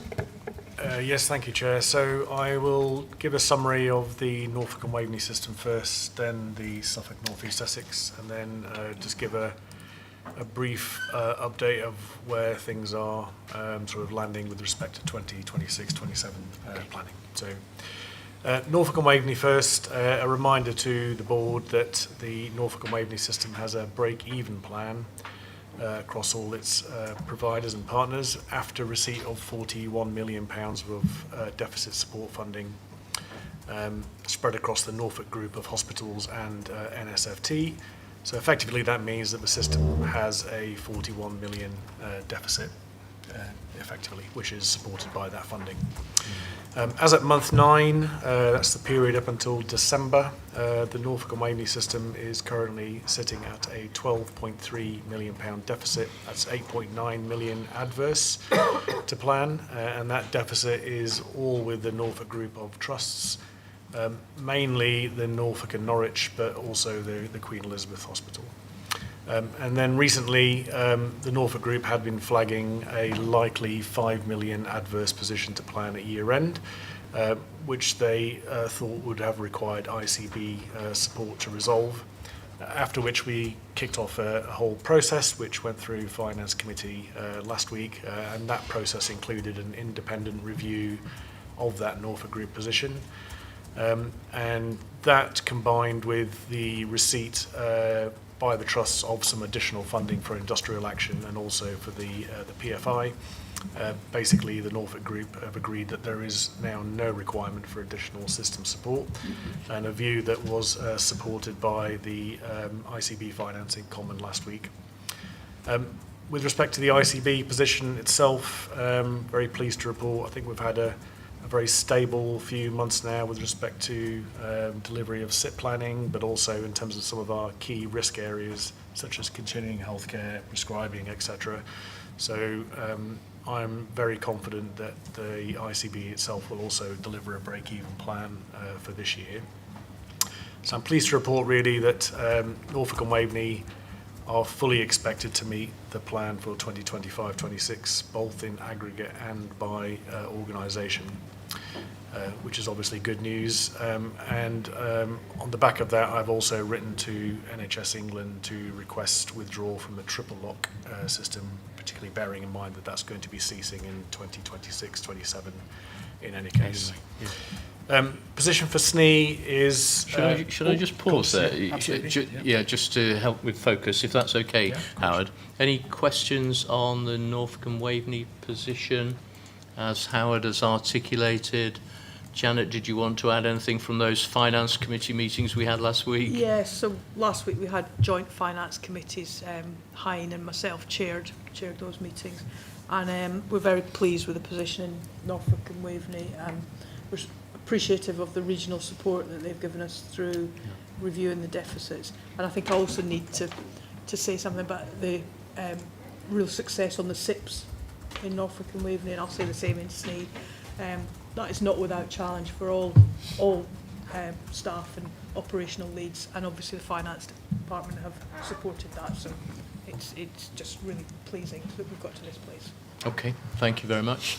Any questions from colleagues? Otherwise, I'm going to hand back to Howard. So, Suffolk and North East Essex, Howard, please. Thank you. A little bit more of a complex picture, but first of all, a reminder that SNE has a break-even plan without any provision for deficit support funding, and that plan is effectively made up of a 20.7 million deficit at West Suffolk, which is essentially offset by an equivalent surplus at the ICB. The month 9 position is a year-to-date 6.4 million deficit, which is effectively £1 million off that trajectory. And Esneft are the most significantly off plan, currently 10.7 million deficit, 8 million off plan, and they are projecting a 16 million pound deficit for this year. That position, in terms of year-to-date, is currently being offset by favourable positions against plan at West Suffolk and the East, but that won't be maintained as we get towards the end of the year, basically. But in terms of where we think we're landing, very confident the East will deliver their plan, very confident now that West Suffolk will deliver their plan, which is obviously very good news considering the last 2 years that we've been through, and also very confident that the ICB will deliver their plan. And in aggregate, I'm also confident that there is enough flexibility in the system to resolve that deficit position at Esneft. What I can't say at this point is that we've got the I's dotted and the T's crossed with respect to the sort of where those positions will land. But similar to Norfolk and Waveney, we also kicked off an independent review of the Esneft deficit. That went through Finance Committee last week, and the recommendation there was that Esneft should move from the 16 million to a roughly 14 million pound deficit. And again, that's part of the sort of active discussions that we're having with the trust. Yeah, a live issue. Yeah. So again, I'm confident that the SNE system will deliver its plan in aggregate for 2025-26, but there's still some issues to resolve with respect to individual organisational positions. Howard, thank you. Janet, shall I come to you first, again, from a reflection on those Finance Committee meetings? Thank you very much, Chair. We obviously spent a wee bit more time on the SNE position last week than Norfolk and Waveney, and my comments stand from the first one. But I just need to really recognise West Suffolk and, you know, the progress that you've made in the delivery, and, you know, you're delivering what you said you would, and that's significantly better than we've been in the last couple of years, so thank you so much for that. And Esneft, I know you've had a difficult time, and Adrian has flagged it up to Finance Committee all year, but I just want to thank you for your openness and transparency, and how you welcomed our review and the NHS review on that, and, you know, hopefully we'll be in a position where that slightly stretched target will be met. Yeah, no, thank you for that. Thank you, Catherine and colleagues. Elaine. Thank you, Chair. So my question is really about the acute productivity improvements that we talked about before, because they were seen as important as we move forward to manage this shift towards community and prevention. So it would just be helpful to understand if those productivity improvements are happening, and well, just give a bit more insight into that would be helpful. Yeah, of course. The latest data that we have on productivity is in relation to something called implied productivity, which is basically a measure of changes in cost over changes in outputs or units of activity. There are other measures of productivity in relation to workforce, etc. And to confuse matters, also nationally they're reviewing sort of how this is going to be measured going forward, because it's now linked to NOF frameworks, etc., etc. So, but the data we have is for SNE, And we're looking to expanding that to Norfolk and Waveney as well, also with respect to those sort of national benchmarks. But we know for SNE, up to the period to July, which is where we have the sort of latest information, that productivity is 4.9% higher than the previous year. That's predominantly 6.3 at Esneft and 1.8% at West Suffolk. So an upward trajectory, but not quite hitting the measures that we saw through McKinsey, particularly on the West Suffolk side. And I think the other interesting thing to note is that on the Esneft productivity has been mainly via an upward tick in activity. Some of that also masked by what new things we're counting, etc. But there is genuinely an underlying improvement in productivity there. And the West Suffolk picture is more of flat level of activity, but a reduction in cost. And obviously that's linked to the recovery trajectory that they've been on over the last couple of years. And Nicola may want to comment on the sustainability of that as well. But I mean, I would say overall, we are trending quite well with respect to productivity, particularly on a sort of regional benchmark, but probably still more to do. And as ever, there's always gremlins in the data, which you know, you could spend a lot of time arguing about. And the agedness doesn't help, does it? Correct. Thank you. Sorry, I didn't mean to interrupt you there. Howard, are you done? Yes, on that part. Okay, thank you. A number of hands raised, but in the order at which they came up. And do you want to go first, Ed, or do you want to go last? No. You go next, and then I'll go Frankie, Nicola. Okay. So I guess headline, thank you to everyone. It's a turbulent flight, but it looks like we'll land both planes on their plans for the end of the year. I think just on the Esneft, just to build on your positive point, I think it's worth reminding ourselves that it's been a huge year of transformation, hasn't it? So delivering EPR is a massive achievement and great for the community and the staff. And so I think Adrian's explanation to me is that the financial pressure is really a non-recurrent issue, largely driven through the EPR, not a deterioration in the underlying position. So I think it's just helpful, if that's your understanding too, Howard, just to sort of record that. Let's note and that. just appreciate. Happy with that? It's a very difficult year that they've had to navigate, albeit, you know, they're getting a lot of scrutiny at the moment in the same way that West Suffolk did. Good point, Ed. Let me go to Howard to respond to that. I mean, yeah, absolutely. And we also need to acknowledge the really positive contribution that Esneft played to system sustainability over the last few years. So yes, we hope that this is a non-recurrent issue, and that's what the Trust are trying to assure us of. But of course, there's always risks in that. Is it a non-recurrent 1 year, or is it a recurrent 2-3 year trajectory that's going to take to resolve? But let's note that that's the Esneft position to the ICB at the moment, but yes, that it all remains a work in progress. Yeah, happy with that? Yeah. Okay, thank you. Let me go to Frankie. Thank you. As you might expect, I'm going to draw that productivity back into performance and quality, because at the same time as obviously improving the money, we are really determined to improve our elective recovery, and I'm really pleased that all of our trusts are very strongly engaged in the National Consultant Information and Quality Improvement Programmes, which are about using national standardised templates so that your clinics have the same number of appointments and that you follow up people in a standardised way, and that alone liberates very large numbers of additional appointments. Similarly, the utilisation, so it's all very well having a standard template, but if there are 3 people who fail to attend, as Maddie was pointing out earlier, because you're not reaching them properly, or who aren't booked because your processes aren't very good. Similarly, your theatre touch time, so how much of the time that your operating theatre is in use is actually in use operating. And these programmes are making a huge difference to improve productivity, but also to get more elective recovery, which is more patients getting their care and clearing those waiting lists, which are such an impact for our people. Thanks for that, Frankie. Sounds very logical, doesn't it? Okay, thank you for that. Nicola. Thank you, Chair. Well, it builds on that, really. Sorry, to relate it to that productivity challenge. So whilst it is pleasing for West Suffolk that gap between the two providers in terms of productivity has narrowed over the past couple of years. For West Suffolk, that has been due to a reduction in cost rather than an increase in activity for our population and delivering that performance gain.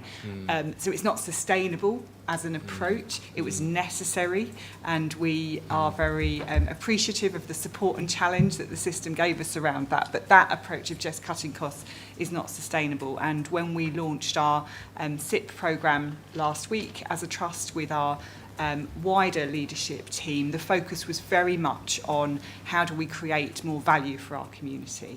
So how do we increase the level of activity, reduce waiting times by utilising the resources that we have to better effect to get that value. And actually it was quite an inclusive discussion in terms of value isn't just about numbers of activity, it is also about the outcomes for patients and achieving that left shift. So again, a kind of a wider view of how we collectively best use those resources that we have available to us. Nicola, thank you very much. And I think, colleagues, I saw so many nods around the table as Nicola was speaking there. I think we're very appreciative of that cultural approach. So we understand where you're coming from and applaud it. So, but what we need to see is outcomes, don't we, for the benefit of the patients and the people we serve. So thank you for that approach. Howard, did you want to say anything else? Just a very brief update on 2026 planning progress, if I may.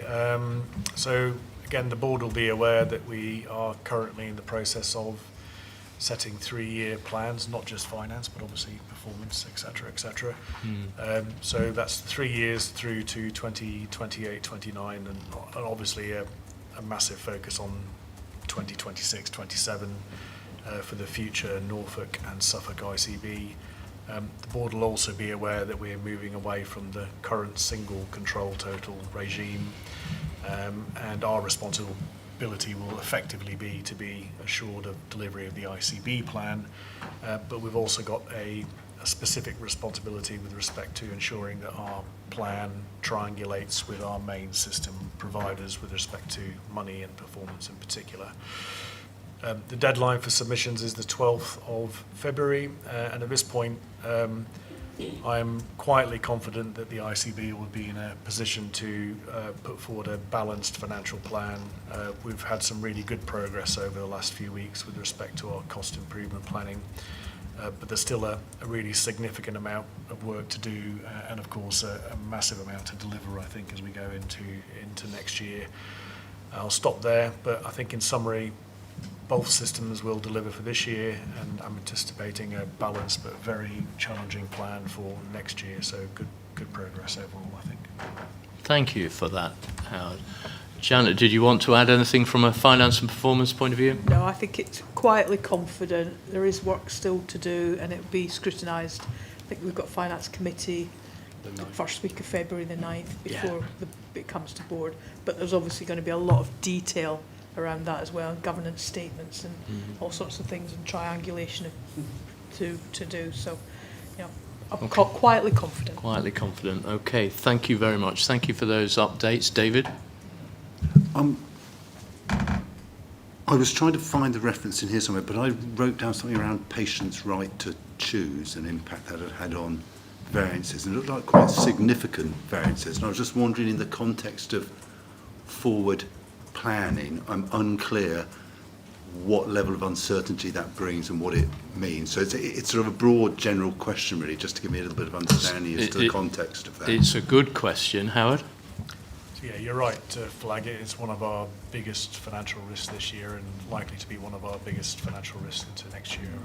Richard may want to comment on some of the work that we are looking at doing into next year, but it's effectively driven somewhere between a 10-12 million cost pressure across both ICBs in 2025-26, and I think we've really got to get our house in order so we don't see that kind of cost pressure materialise next year. In other words, we're planning for this properly, sort of developing our commissioning plans, etc., etc. So it's a very significant piece of work as we look to de-risk the finance, but also get our planning right, I think, for what our, it's a very significant issue, isn't it? Thank you. Richard, did you want to add anything? Yeah, just to add to what Howard said, just for the board's benefit, those areas. So effectively, a patient can invoke their right to choose where there are significant waiting time challenges. The two areas in particular where we're seeing a significant financial challenge against plan is related to children's and adults' neurodevelopmental diagnosis, and also to a slightly lesser extent, particularly in Norfolk weight management. For both those areas and more broadly, as Howard's alluding to, we've got additional discretion now from NHS England to set indicative activity plans for each partner and each provider, and then there's a process that we can go through if those plans effectively overshoot what we expect. Second thing I would say is, particularly within weight management, we've got additional way of managing that demand without going into too much detail at this point, but I'm more confident that we'll have a credible plan related to weight management. On neurodevelopmental, I would say it's still a work in development in terms of what our model needs to be in both counties, and actually how we can ensure that we're balancing rightly children, young people getting timely access, but also balancing that with the financial position that we find ourselves within. So more work to do, particularly on that one. Work in progress. But good point, David, and thank you. Board noted.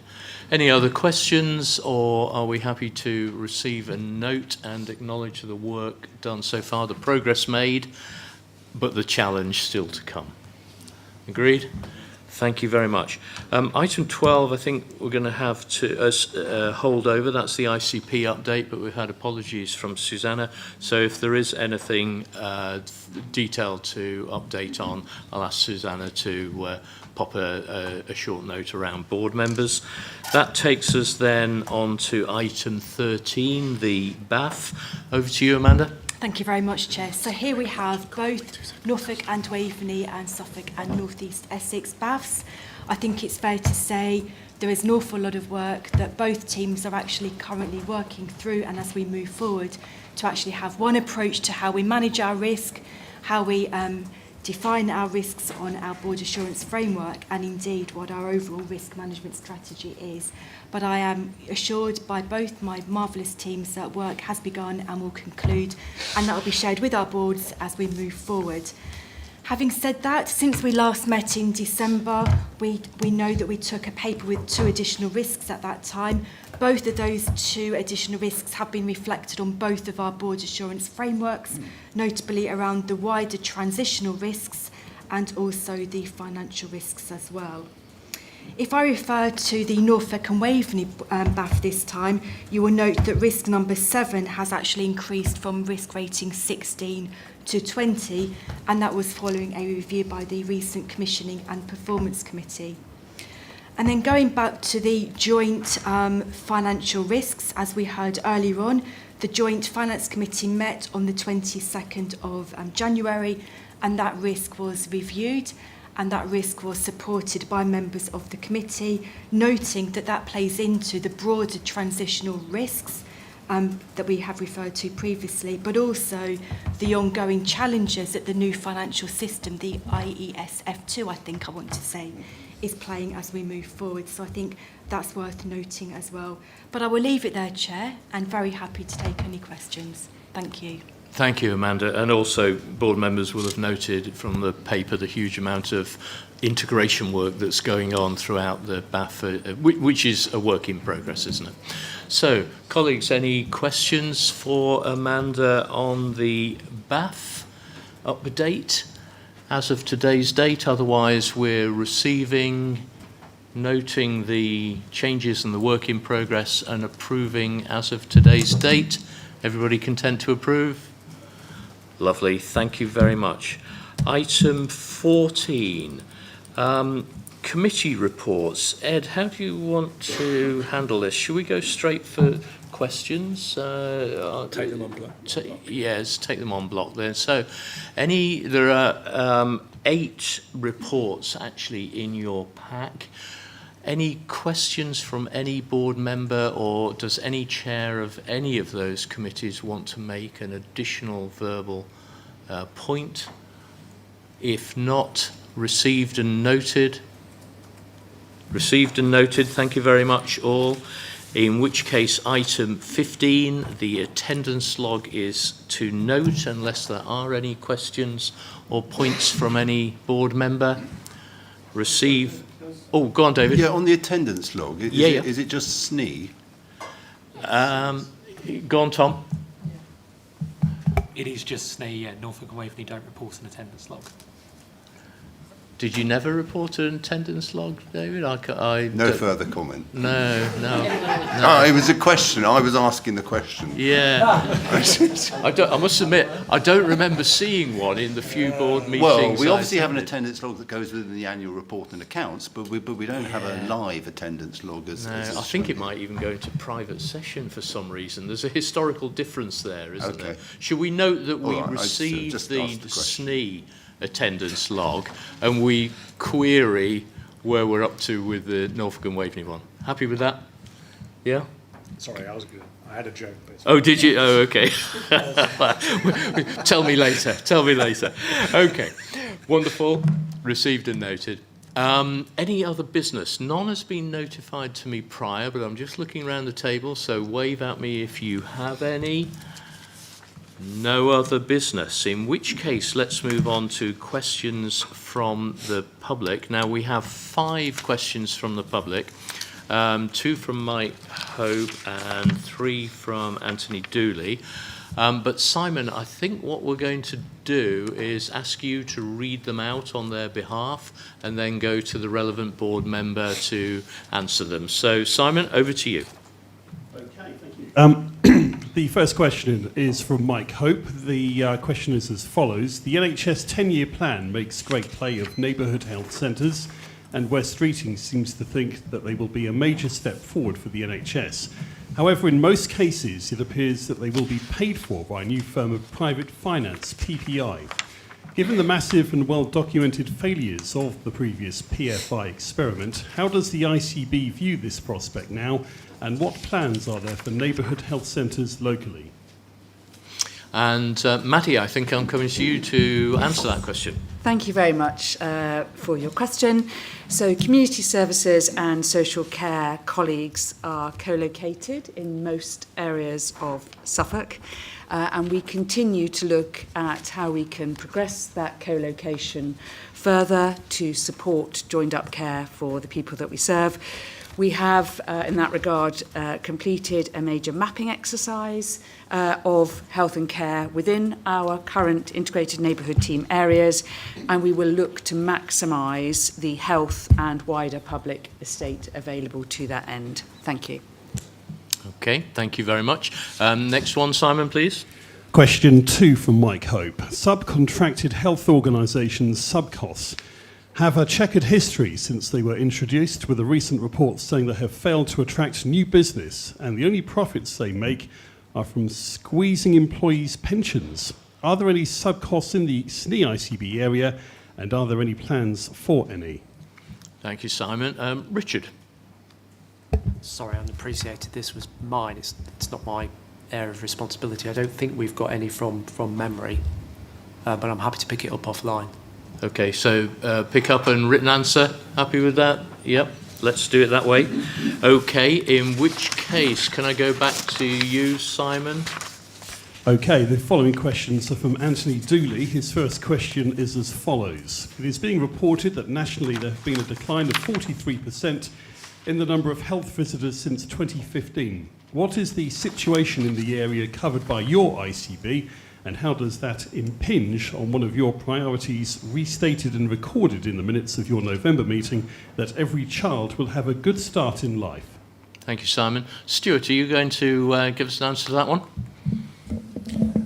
Thank you, Mr. Dooley, for the question. Obviously, I talk on behalf of Suffolk, but there'll be the similar issues and challenges across both Suffolk and Norfolk. So I think there's a number of factors at play with regards to capacity and staffing around health visiting. I think the first one is that there is a national shortage of trained nurses and midwives, and you need to have that qualification to then be able to go on to become a health visitor or to train to do that. I think the second point to make is that the funding for the 0 to 19 services hasn't kept pace with inflation over the last 10 years.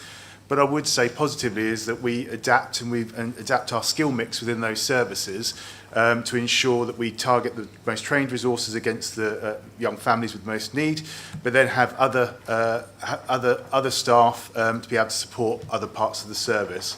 But from a wider context, we have good outcomes across Suffolk, and we score well for the mandatory checks we do to support children and families. Okay, thank you, Stuart. Simon, back to you. Okay, question 2 from Anthony Dooley.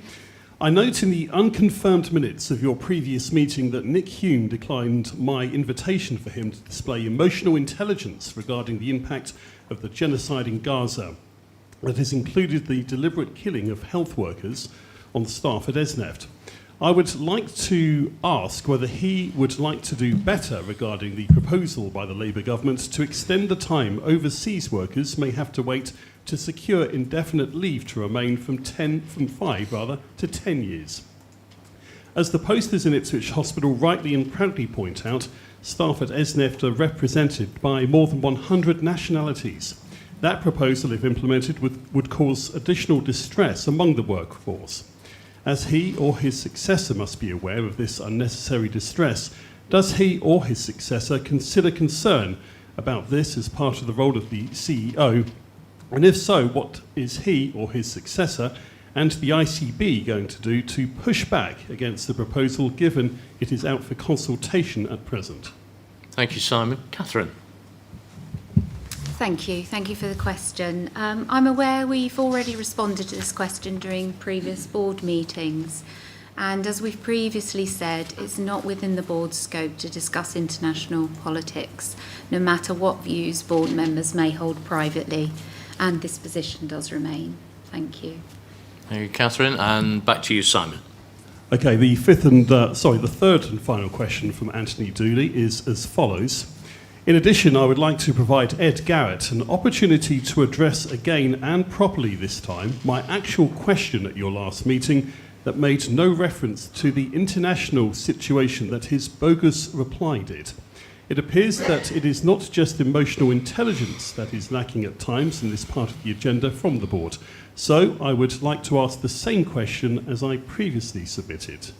And the previous question was, why do the minutes not make explicit the reason that the board recognised the tensions in the country and that the impact this was having on staff? Would you make a statement condemning those politicians and others who have stoked racism and commit to opposition to that racism by issuing a public statement from this meeting? And Ed? Thanks. I think it's the third time I've answered this question, so I don't think we can keep doing this, but it's not within the scope of this board to take a view on international politics, no matter what our private views are. So I know that doesn't answer the question he's asked me, but it's not within the remit of me or any other board member to issue views on international politics. Okay. Thank you, Ed. Are there any other questions from members of the public, Simon, that you're aware of? Has anything come in online? No?